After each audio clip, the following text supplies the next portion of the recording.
We back. Yo, encore means rewind, my brothers and sisters. You see me? You see me? Listen, man. Wait, let me get some H2O. Let me get some H2O. Burn up the place and get some O's.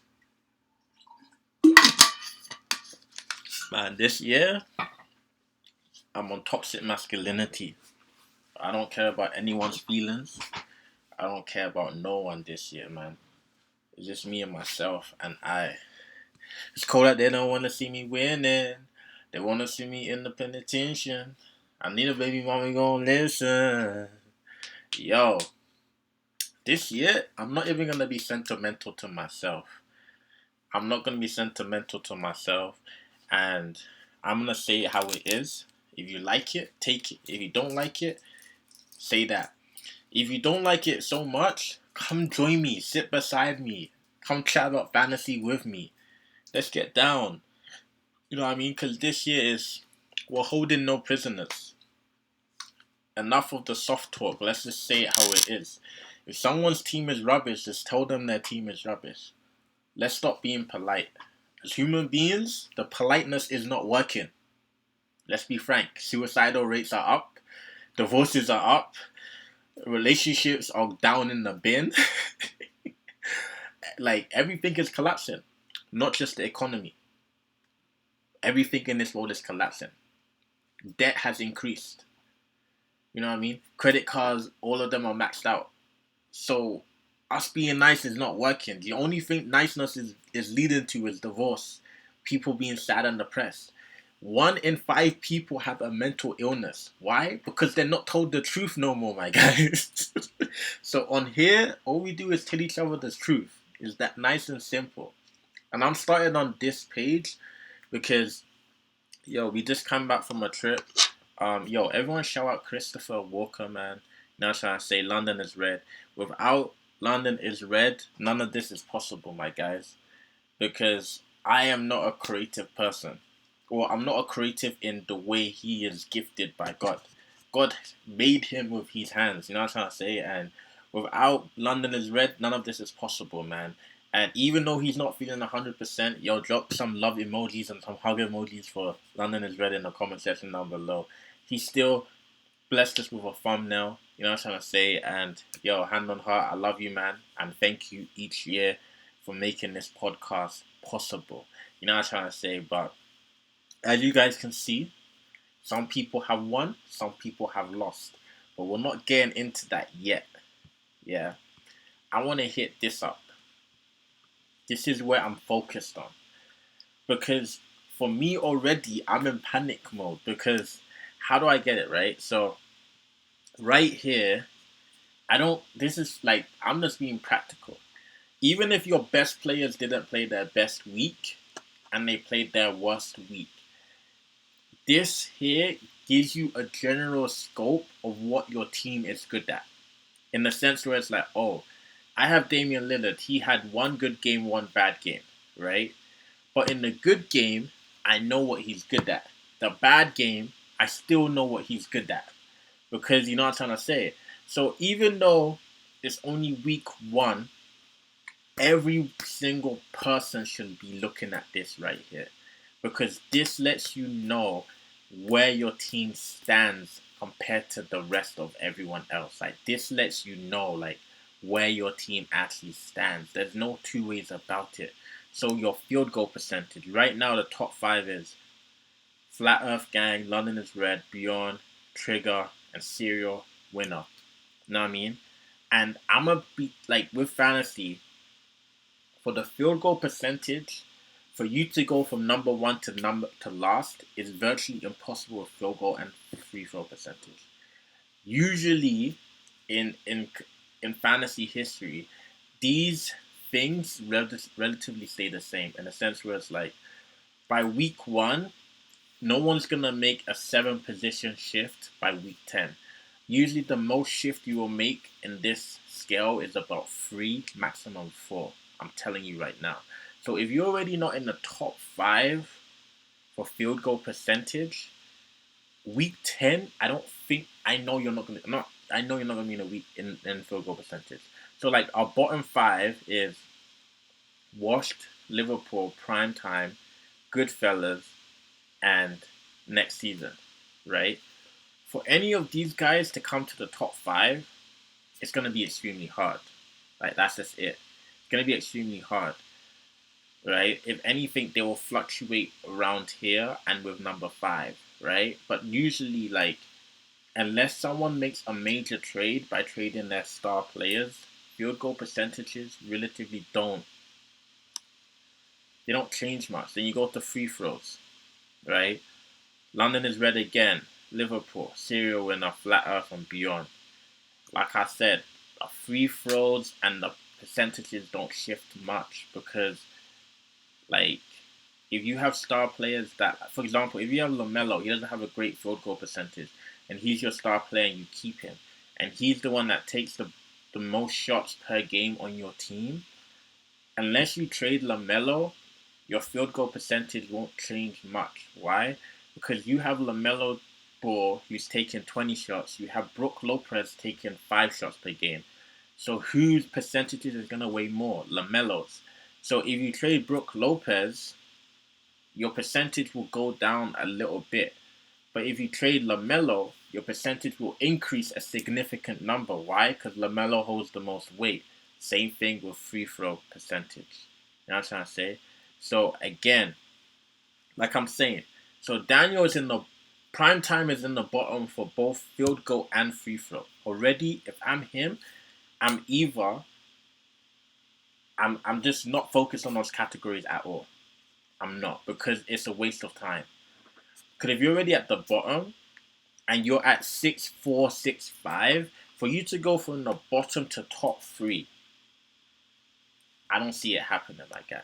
And even with the free, like he's right here as well, right? And Liverpool too. Oh, Liverpool's up. Now I'm trying to say, so it's like Larry. Next season his team is in the bottom for both. These are troubling signs, my guys. These for me looking at this, it's troubling already. 1, 2, 3, 4, 5. So you're in the bottom five for both free throws and field goal percentage. Usually you want to have one that is good. Why am I saying this? Because when you go up into matchups, to win a matchup, you need 5 categories that are better than everyone else. So these top 5 people, 1, 2, 3, 4, 5, they know that they are better than the rest of the 7 in fantasy in this. So going into the matchup, they know they've won field goal. They know they've won free throw. You know what I'm saying? Now, free pointer percentage right here.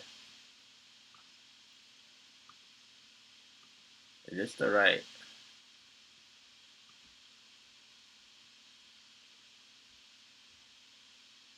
Yeah, right here. So these are our top 5 guys. And it's like, wait, this is not our top 5 guys. What the flip? Oh, I see what they're doing. Never mind. So these are top 5 guys. And I'm going to give you the numbers mathematically speaking here. So for me to get to number 1, I would have to relatively get double the amount Liverpool gets. So if he gets 50, I need to get 100 3-pointers in 1 week just for me to get to where he is. Is that going to happen? No. So this is what I'm saying, yeah. Some people's teams are already rubbish. I'm just laying it flat. Again, prime time, that's 3 categories, your bottom 3 already. That's 3 categories, your bottom 3. So if I'm playing against prime time, I know I've got him in field goal and free throw already. My 3-pointers aren't great, but they're better than his. That's 3 categories already. And then what? Rebounding. Say now prime time's back up, right? But you guys see what I'm trying to say? There's some teams that are already significantly. I don't like this year in fantasy. Like it's weird because I can't lie. Like it's hard to tell which teams are really good, but you can see which teams are actually good. But even the teams that are bad, I know which teams are bad. I think one of my team is part of the bad teams, and I know which teams are good, right? So it's like I feel like this year I don't like. I'm like, later on in the video we're gonna discuss the trade that there was a trade that got vetoed. We're gonna discuss it a bit more, but for example, Larry's team is like okay, but like if if I'm Larry, I'm panicking, right? If I'm Larry, I'm panicking, right? Because your team, like even with at least with Daniel's team, he's number one in one category, right? In assists, he's top three, right? In rebounding, he's also top three. So even though he's 1, 2, 3 is bad, which that's what comes with Giannis. His rebounding is good. His steals are good, right? His steals are good. He's double like smack in the middle, and his points he's top four, right? But if I'm looking at Larry, it's like your field goal percentage you're not top three or top five. Free throw you're not top three or top five. 3 pointers you are 1, 2, 3, 4. You're just five, and the difference between you and 5, 6, 7, 8 is less than 10, which means that by next week you can go from fifth to like eighth or ninth, right? Your rebounding is not great as well, right? Your assist numbers is not great. 1, 2, 3, 4, 5, right? And you're only two above me. And then what? Malik is right there. Chris is right there. You know what I'm trying to say? Your steals, you're not top five. You're bottom three. So that's like, and then what? Your blocks. Where are you in blocks? You're basically you're 1, 2, 3, 4, 5. You're bottom five. Yeah. Double doubles is the only thing you're top two in or top three. And then even points, you're smack on down in the bottom. And that's what I'm trying to say.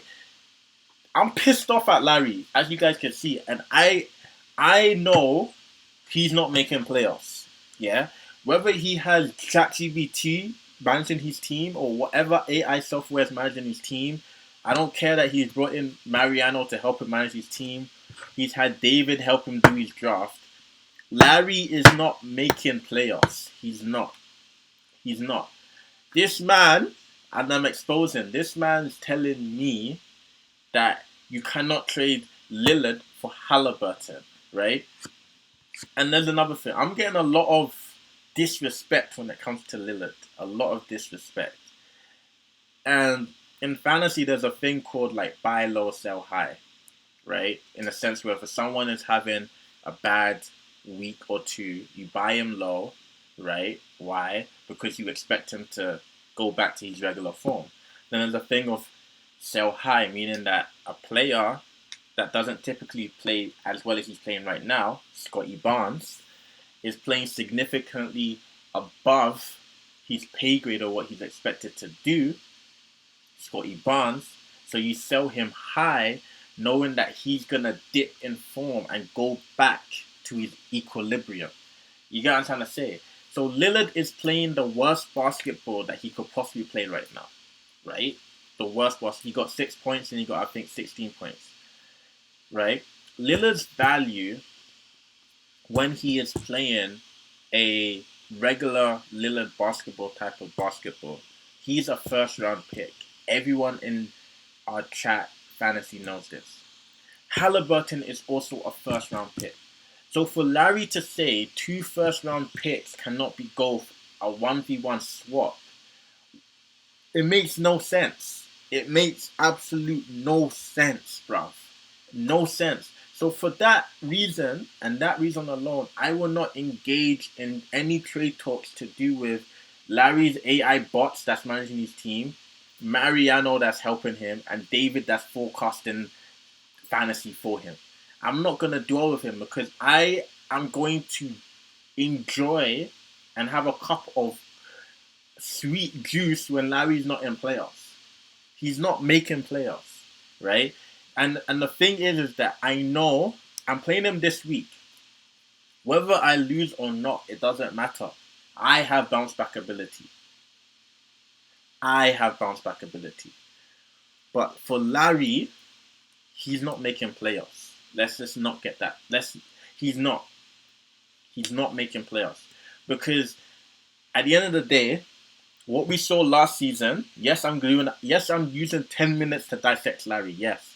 What we saw last season is Mariano left his team to die. This guy's team was collecting dust like an antique in an antique shop. You know when they import yam and they pull it inside Kaswa or inside Auntie's shop and the yam has dust on it because you don't need to clean all you have to, because you know when you're cooking yam, what you have to do is cut off the skin. So it doesn't matter if it's dusty. That's how Mariano's team was last season. Larry's team too. So both of them have the same tendencies, which is what perplexes my mind. Because why would you choose someone to manage your team that has the same tendencies as you? The only thing that Mariano does different than Larry is he does his daily pickups. But when it comes to trades, nada. So that's what I'm trying to say. Let's see what happens. Let's see what happens. Because right now, CJ McCollum's playing the best basketball of his life, right? And let's be real. James Harden comes back. Yes, he's going to get him more assists. He's going to score more points. La-di-da-di-da-da. Nick Claxton comes back. More rebounds. Yes. Calm. But let's be real. Everyone can build a good team. That's the simple bit. Managing the team and being on top of your team's deficiencies is the hard bit. That's the hardest bit in fantasy. So let's see how next season, because you've already forecasted your fate. Your team's name is next season. Let's see how next season shapes up. That's all I'm saying. That is all I'm saying. Because if I offered Larry for Fred VanVleet, Lillard for Fred VanVleet, he's telling me that's fair. That's it right there. He's telling me it's fair. So it's like his IR is already used up. So he's gonna have to drop people, which means that more people have in a waiver wire. But let's see what happens, man. Let's see what happens. Because like I've said, his field goal and free throws are not gonna exponentially skyrocket. The only two categories that are gonna skyrocket for him is probably assist and rebounding, and let's say double-double because of Nick Claxton Harden, right? But even with that, his team's not one of the greatest scorers. So if you already, and the same thing we said about Malik's team last year, and Malik, I salute Malik. He changed his strategy. Last year, I said Malik's team's not going to make the playoffs. Why? Because every single week, he's losing two categories going into it. Free throws and field goal percentage. Larry has exact same team build. He's losing free throws and what's it called? What's the thing called, man? Free throws and field goal percentage. He's losing those two categories. Let me just double check to make sure my facts are straight. Yeah, he's losing it. And he's losing that. So Larry's losing free throws to 1, 2, 3, 4, 5, 6, 7, 8 to 8 people. Yeah, 8 people. Him and Charlie, they can go an eye for an eye for free throws. Like, it can be a toss-up. So arguably 9 people. With field goal percentage, he's losing to 1, 2, 3, 4, 5, 6, 7. Right? Again, him and Charlie can literally go an eye for an eye because nothing is separating them. That's 2 categories already that you're losing every week. So you already have 7 categories. You only have seven categories left that you want to fight for. But you're telling me that Damian Lillard and Halliburton are not eye to eye. Yes, Damian Lillard played bad, but you know one thing that he did for me? He helped me win the free throw category. He helped me win it. So let's go over last week, man. This guy really riled my. He really got under my skin when I read that message telling me that my first round pick is not of equal value to his first round pick. When my first round pick has been in the league, has made playoffs, has gone to a conference finals, your first round pick is in a small market team that consistently doesn't make playoffs, and it's the first week of NBA, and your first round pick cannot even play back to backs. Halliburton is struggling to play back to backs already. That's your first round pick. And you're telling me Damian Lillard, who is actively in a championship hunt this year, is not of equal or greater value of Halliburton. Are you okay, bro? Anyways, yo, Ashore Thomas, this was a steal, but that field goal percentage is lovely too, man. In this matchup, yeah, if I'm gonna be honest, I lost this matchup for two reasons. Damian Lillard being one, because on Sunday, this guy went, let me show it. Sunday, Damian Lillard went, where's the stats? This is what he did for me on Sunday. Like 2 for 12, man. So he decreased my field goal percentage, and then what's it? What else did I lose? And then he didn't get me regular points. So at the end of the day, like, and another thing was Milwaukee only played twice that week. And if I'm being honest, man, Sabonis is a G. So if you're playing someone like Joe's team and your best player is only playing twice that week, and you don't use up your acquisitions, which I didn't do, you're gonna lose. And honestly speaking, I lost because look, I lost by 2 assists, 20 points, and then Damian Lillard. So like the reason why I lost and what I lost by one steal. The reason why I literally lost. Correct me if I'm wrong in the comment section. I know I lost. I put my hands on. I'm saying I lost. I lost fair and square. Like he beat me. No excuses. But if you're a manager and you're looking at this, a fantasy manager, you're saying the reason why I lost is because I had 5 acquisitions. I used one, and if I had used all 5, I would have gotten 20 more points. I would have gotten 3 assists. I would have gotten 2 more steals as a fantasy manager, right? Just think of it as a fantasy manager. So I lost fair and square. You know what I mean? Dennis Schroeder is an absolute G. I think he was a steal. Tillman, he was good. Spencer Dinwiddie, I actually don't think he played as good as I expected him to play. Walker Kessler, man, he has been disappointing. And yeah, KD is a stud, man. But I don't know about DeJounte. I don't know about him. But one thing I can say is that KD gets about 83. Lillard gets around the 83. Actually, KD should be averaging like 100 points. 100 points in a week. Roughly around 100. Because he had a bad game too. Yeah, he had a game when he got 18. So KD should be, and KD only played, I think he played 3 times. Yo, how do I get out the screen?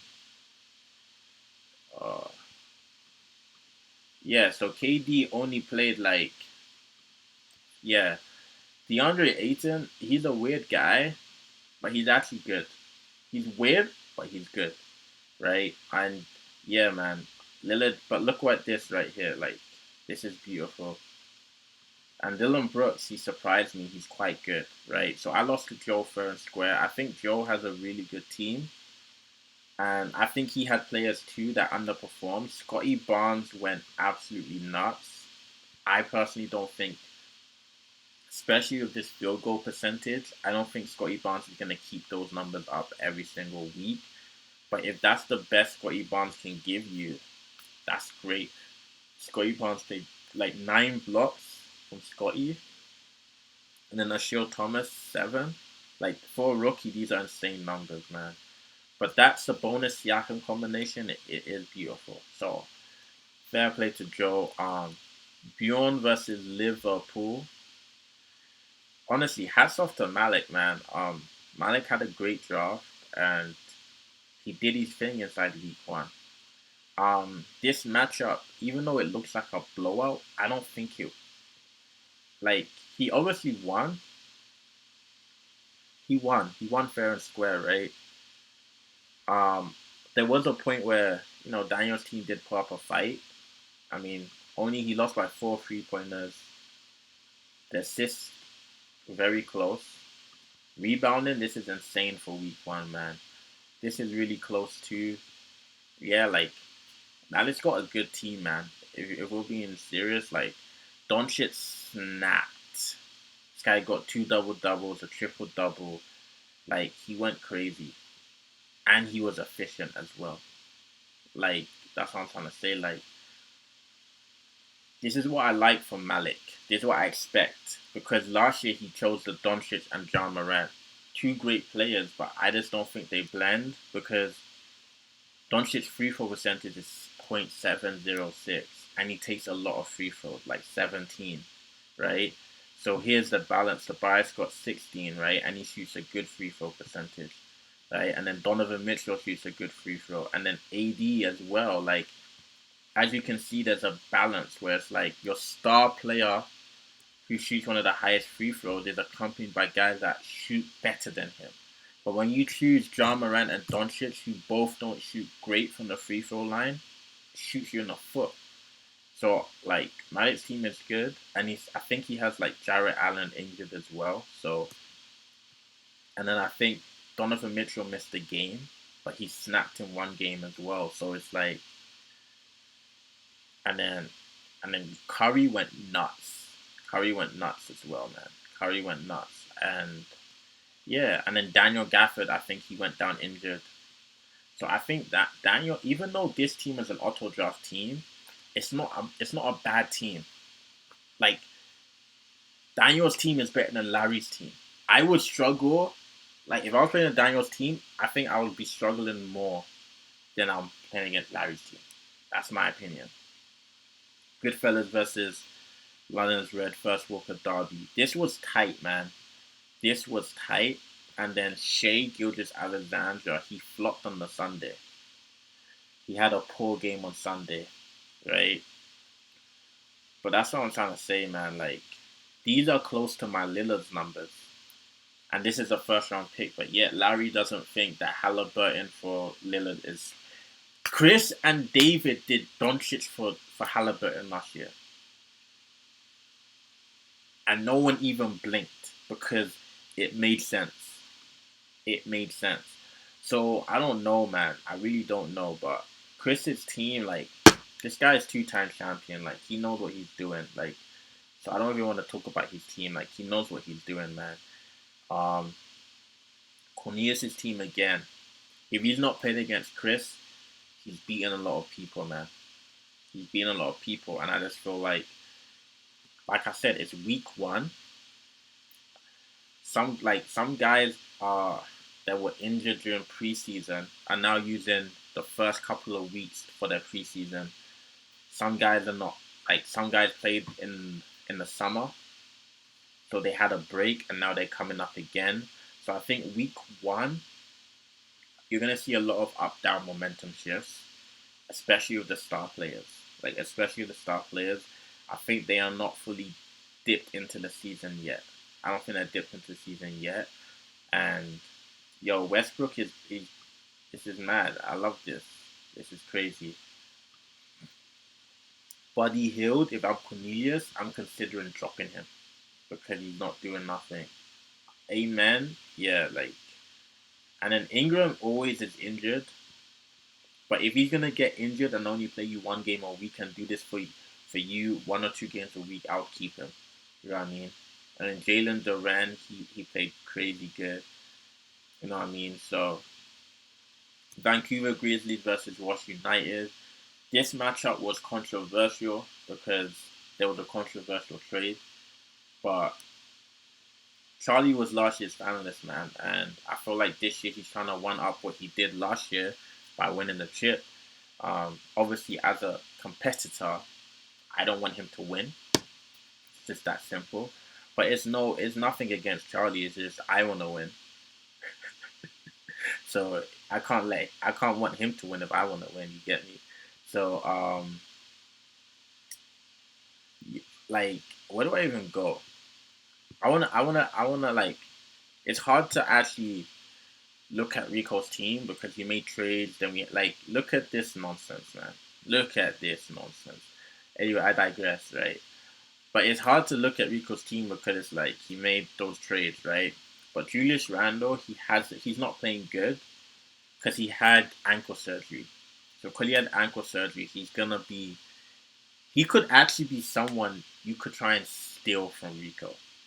Why am I saying this? But yeah, Julius Randle, he's gonna start the season slow. He will start the season slow, and that's because he had that surgery. So it's expected. But when you have Jokic, your team cannot be bad. It cannot be bad. You know what I mean? It cannot be bad. And then with Charlie's team, I think Scoot has not played well at all. Some people are dropping him. Some people are keeping him. And I think Charlie picked Scoot fair. I think between rounds 4 and 9. I think so. But he hasn't played well. Chet, you know what? 7 blocks in a week, 21 rebounds, 46. That's okay. That's okay. It's not like crazy, but it's still okay. You know what I mean? But I feel like this year Charlie took some risk with his team, which is like, why not? Why not take a risk? You know what I mean? LeBron, I think he's that free throw percentage is horrendous, like horrendous. But I see Charlie making some trades.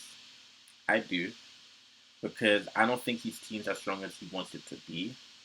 So I think he's gonna make trades. That's one thing I love about Charlie is that he understands trade value. Like with trading with Charlie is one of the hardest things to do with me because it's like he just hits you with sense.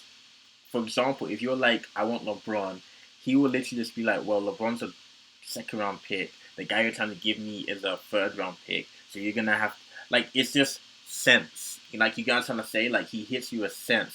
Whereas some other people hit you with their own logic that they got from their bots, bro. That's all I'm gonna say. That's all I'm gonna say. Larry, I hope you don't make playoffs, man. I hope you don't make playoffs. Let me put Vaseline on my lips, man. This video is sponsored to you by Vaseline.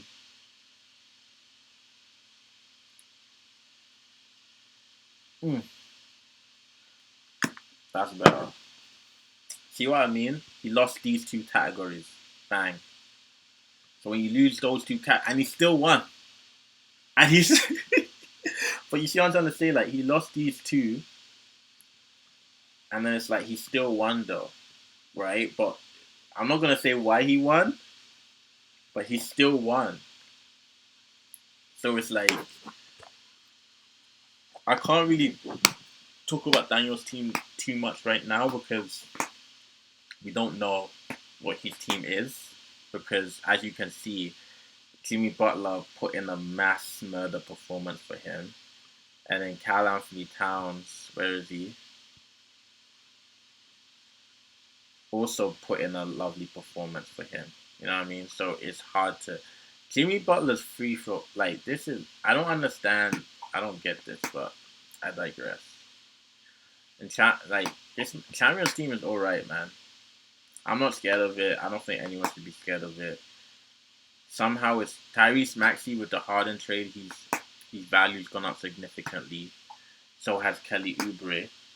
So hats off to the champ for doing that. But other than that, his first round pick was Anthony Edwards. See, I wouldn't trade Halliburton for Anthony Edwards. That I wouldn't do. I wouldn't. Because that makes sense. So, I don't know, man. I don't know. I think right now, Champions team is a mid table team, and he has not shown signs of aggression that he wants his team to be better. Like we've all been inside fantasy for a while, like, and we've had different personnel come and join us, and we know right from the bat those that are competitive and those that are not, right? And it's due to their activity levels. And last season, Daniel Liverpool Daniel came in, and his activity level wasn't high enough. This year, just the first week, his activity level was more than all of last year. You know what I mean? And his team is better, and I feel like he's definitely making playoffs this year. Champion, I don't think he's gonna make playoffs if his activity level remains this way. That's just my honest opinion. And then here's Larry's team, who is not making playoffs at all. Like, Lillard put up, if not identical numbers or better. Wait, because I'm feeling really petty. So 41 points, yeah. They both played 2 games, 41 points, and take in Lillard had that 6 point game stinker. So 41 points. Damian got 45, right? 2 steals. I'm petty, man. 2 steals. Where is this? Oh, guess what? 1 steal. Oh, Halliburton got you 2 double-doubles. That's great. 24 assists, right? Lillard isn't great at assists, right? What's the difference? 24 assists to 9 assists. How much rebounds? 12. 6 3-pointers. 12 and 6 3-pointers. 12 and 6 3-pointers. Same percentage from the free throw. And what? Field goal percentage. So it's like, you're telling me you can't trade these two 1-for-1. And you're forgetting that Lillard had a 6 point game stinker. So all of the numbers Lillard did was he had one really good game and one really bad game, and he still put up identical numbers as Halliburton, who had good games. Who had good games, like what? Let's see what Halliburton did in his first 2 games. 20 points and 20. He had good games for you. Like, these are Halliburton numbers. So this is the best you will get from Halliburton. Halliburton's not going to explode and get you 35 or 40 points. He's not. Lillard is consistently. Lillard will consistently have 10 games of 40 points. Halliburton's not doing that. This is the best of Halliburton. And you're telling me that you won't trade Halliburton for Damian Lillard in a 1v1 trade. You're not making playoffs, man. But yeah, Anthony's team, honestly, I don't think he had Devin Booker. He didn't have Devin Booker. So the only reason why he lost this matchup is because he didn't have Devin Booker. He lost by 1 assist. He lost because he didn't have Devin Booker. So, like, at the end of the day, like, I give this win to Anthony. I give the win to Anthony. He didn't have Devin Booker. So, I'm going to go through this week real quick, and then I'm going to call it a day. But I feel like these things are fairly simple, my guys. This is quick mathematics. Quick mathematics. There's no two ways about it. We don't need to go deeper than what's needed. What do you mean, man? I didn't ask for an ad. Why is it doing this? Bro, I hate MacBooks, man.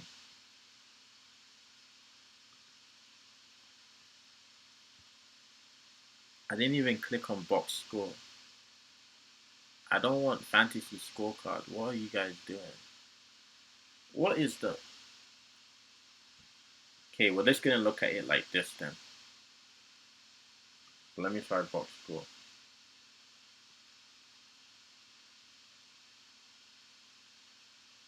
Bro, this laptop, man. Embarrassing me. Hurry up and load the thing, man.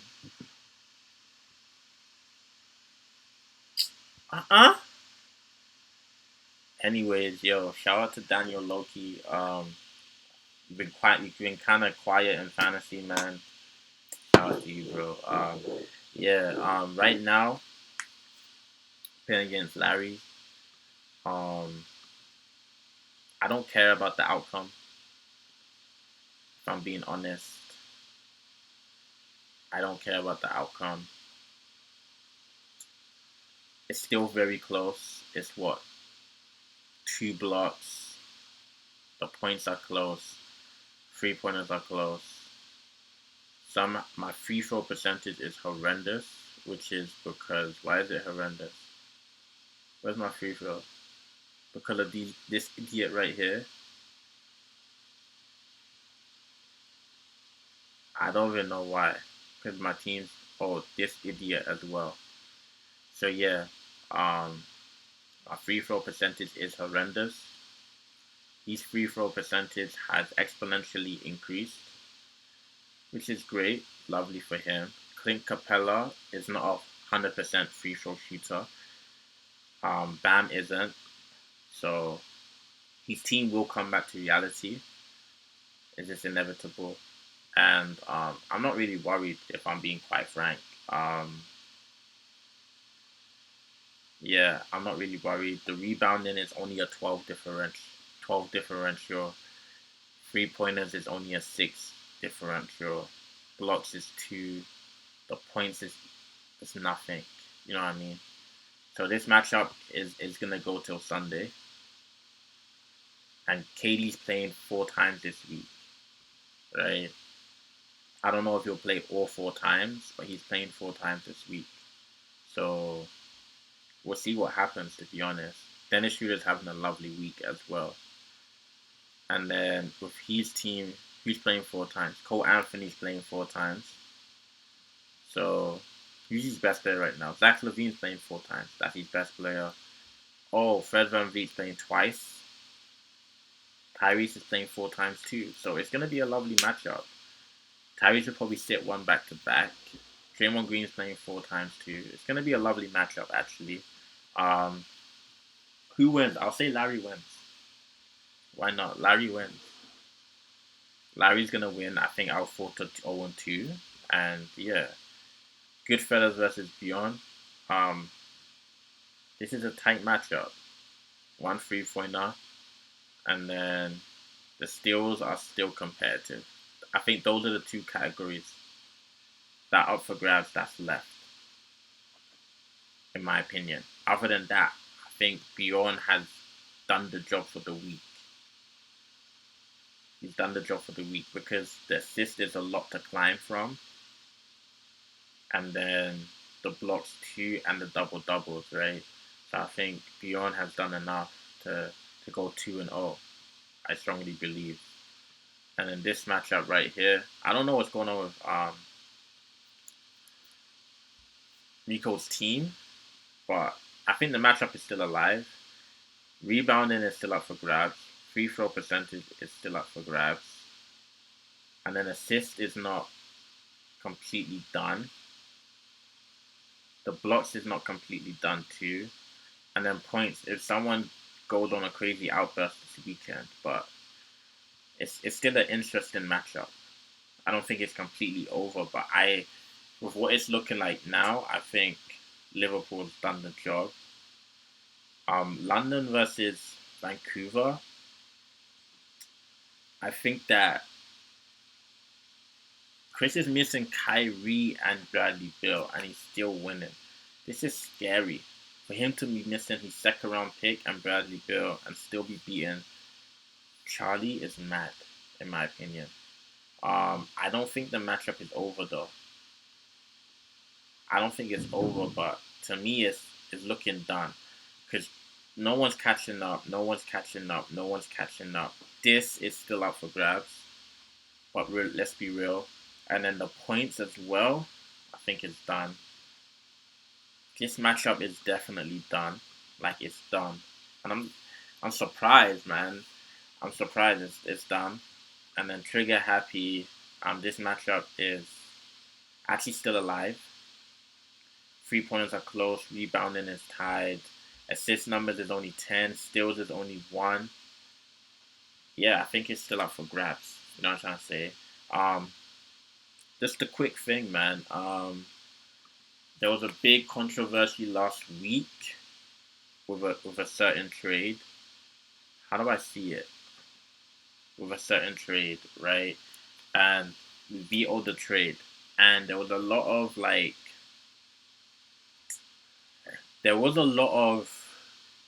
stick back, like why we vetoing trades. Someone made his own decision, XYZ, XYZ. And the thing is like, man to man, I agree. Like, he made his own decision. You live with it. He made the trade. Let me get my winners. You know what I mean? Like, if I raid someone and I raid them well and I come up with the upper hand, like, why didn't he put his defenses up? You know what I mean? So I completely agree with that logic, right? But the thing that logic fails to the thing that logic fails to account for is that, one, everyone else is involved. So if it's only you two, if it's only Daniel and Rico playing fantasy and they're making trades like that, can't. But if it's Daniel, Rico plus 10 other people, then no. And the reason why I say no is because if you had done Victor for Carl Anthony Towns, no one's saying anything. Victor for Jimmy Butler, no one's saying anything, right? But the fact that it's Victor for Carl Anthony Towns and Jimmy Butler, when Victor Wanyama is not even a top 50 player, it's absurd. Like, it's absurd. So it's like, no one's saying that it's colluding, but there's no way. And like, at the end of the day, it falls down to this. Out of all the managers in fantasy, 11 managers are saying no to this trade, and only Rico saying yes. And that's no diss to Rico. He said yes for his own reasons, right? But at the end of the day, it's like, Daniel, you have to understand that there's money on the line. So when there's money on the line, there has to be rules and regulations. Because if there's no rules and regulations put in place, people can get duped of their money easily. So in order to keep the competition fair, just like the NBA has veto and their salary caps, just like football has FFP, just as the NHL has the salary cap and hard cap, right? Even so, some teams find a way to wiggle around it, and they still have to pay luxury tax though. So Warriors, even though they go over the salary cap, they still have to pay luxury tax. So they still have to account for what they did, right? So all we are saying is that, bruv, this trade is a no. This is a fantasy that we let anyone do whatever they want to do, which is why we make the rules and regulation. The Constitution is so broad, meaning that if I wanted to take my own interpretation and influence other people to believe my interpretation, it can happen. It can happen. So when Charlie was saying what he was saying and Daniel was, I agree. Rico's his own man. He made his decision, let him lie in his bed. I agree. But the thing is, it affects other people from winning the money on an equal playing field. And yes, I said equal playing field. And the reason why I'm saying equal playing field is because if these sort of trades are made on a consistent basis, we, especially with Pacific people, we don't know if colluding is happening or not. So in order to keep the integrity of the league, these trades have to be vetoed because we don't know if Daniel and Rico made a deal under the table. We don't know because no one else would do this type of trade unless they are colluding. That's it. Another thing is, it's like with me, Cornelius, and Chris. Last year, me and Chris made a trade, Doncic for Steph Curry. Everyone always raises their eyebrows whenever we make trades. Everyone, because it's like, we're brothers. So it's easy to put the colluding thing, like, oh, you guys are colluding. Why? Because we're brothers. And if one of us wins, you guys don't know what we're doing with the money, right? Another example, Daniel and Glory made a very skeptical trade last season. Malik was furious, like, yo, this is colluding, this is colluding, this is colluding. They made that trade, and after the trade, Daniel's team got exponentially good, right? We didn't veto the trade because the players involved, right? They were good players, right? But it's not like Glory gave up a Victor Wanyama to give Daniel Jimmy Butler first option on his team and account Anthony Towns second option in his team. So even though the trade was like, okay, that is a bit iffy, it was still a trade of reasonable doubt. Charlie raised up the Trae Young for Jokic trade. The reason why that trade was not vetoed is because, one, David gave a full-blown explanation of what he was doing. In a sense, David let us know that I'm trading Jokic because his playoff schedule is bad. So even though Jokic is crazy, because his playoff schedule is bad, he's going to do the same numbers as a regular Joker or a regular NBA player. So there's no point of having Jokic in the playoffs because he's not Jokic because his schedule is bad. Where if I take Trae Young, who has a 4-game week, I take Nick Claxton, who also has a 4-game week, they can give me Jokic numbers, but they're not Jokic. So David gave an explanation for that trade. So right then and there, that is null and dusted. Rico's explanation for the Jimmy Butler trade was Jimmy Butler doesn't play basketball. Which is a good explanation, right? But when we're talking about week 1 in fantasy, right? What this trade does is put Daniel at an unfair advantage above the competition because we don't know if this is colluding. And by week 10, he could arguably go 10-0, which means that he has beat, let's say, me twice. He's beat Larry twice. He's beat Champion twice. Then when it comes to the playoffs, all Daniel needs to do is draw to every single one of us, and he's in the finals. So it gives him an exponential advantage, a significant advantage. So the reason why the trade was vetoed is to keep the integrity of the league.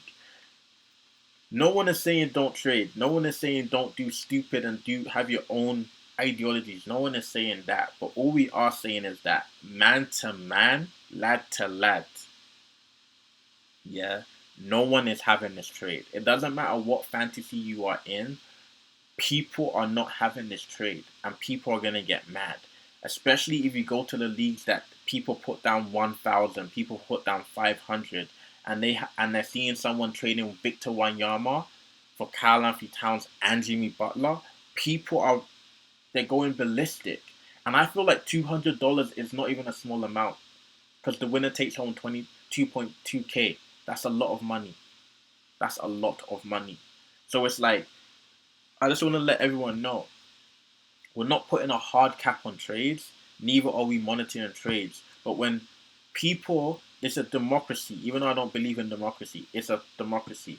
So if people believe that a trade is absolutely bogus and they state a case to why it's bogus, we are allowed to have that discussion. We're not vetoing every single trade, right? But if you're going to be trading Victor Wanyama's for Jokic, like, no one's probably going to veto that. Because, like, at the end of the day, if you want to trade Victor Wanyama for Jokic, it's a 1v1. No one's going to veto that. But if you're trading Victor Wanyama for Karl Anthony Towns and Jimmy Butler, you're getting... That's different. Even the Victor Wanyama for Jokic, it's like, what the heck are you doing? Like, are you colluding? Right? But it's just... I just want to put that statement out there because it's like, I don't want people to feel like they can't make trades, and I don't want people to feel like, oh, veto, veto, veto, veto. I don't want people to feel like that.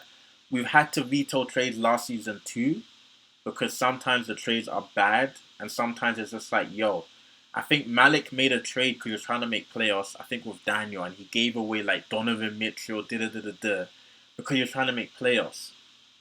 Malik's case was justified. Why? Because he's trying to make playoffs. But the thing that he did is that he gave Daniel like all-stars and he received like bench players and I think one all-star. All we did was just adjust the trade for them and we let the trade go. And that we even let the trade go while games were playing.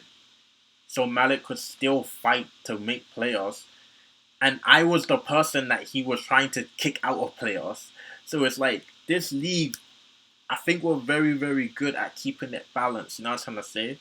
But yo, this is the end of the video. I wish everyone best of luck for the rest of this week. Shout out to everyone. Shout out to the gang. Shout out to DLC. Shout out to the Funky Lads community. Shout out to NBAforfree.com. Yo, this video is sponsored by Vaseline. Keep your lips nice, silky, and smooth.